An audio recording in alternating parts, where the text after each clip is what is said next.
to this week's Mortgage Minute with Mitch. So kind of a lot to get to. First and foremost, I want to talk about the Guardians. So after last week going 0-7, the past 7 days they've gone 5-1. Huge turnaround. A big part of that is due to Stephen Kwan being back in the lineup. So kid is off to a fantastic start. He got his first home run this week, got his first walk-off hit, was also named AL Player of the Month last month. So great things to come from that kid. And Franmil Reyes, it was looking a little rough for him. He was like 0 for 25 with like 18 strikeouts at one point, but he really got that turned around. So hopefully he gets his back going, continues to do so, and we focus on that win column. So as far as mortgage news goes, definitely a big week, and one of the biggest things to talk about was the Federal Reserve raising interest rates 0.5%. So does that mean you will now pay 0.5% higher today than you would have a few days ago? Not necessarily. So the thing to understand is what they raised was the federal funds rate.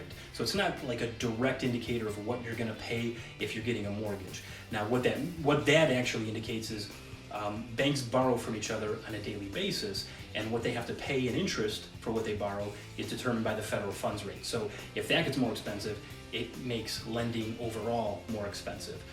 So the reason they have to do that is because banks have to maintain a certain percentage of what they have on their books. Now, from day to day, maybe they get an excess of deposits, so they have extra money, and then on the next day, maybe they have an excess withdrawal, so they have less money than they need to maintain that percentage of their balance sheet. So what happens is they have to lend from other banks. So from day to day, they might be lending money to the next bank, and the next day borrowing money from that same bank. So kind of weird how that works, but that's important to know, because when they do raise rates, sure, there's a trickle-down effect, but that's not the only thing that dictates your interest rate. So the market basically expected them to do that, so it didn't change a whole lot.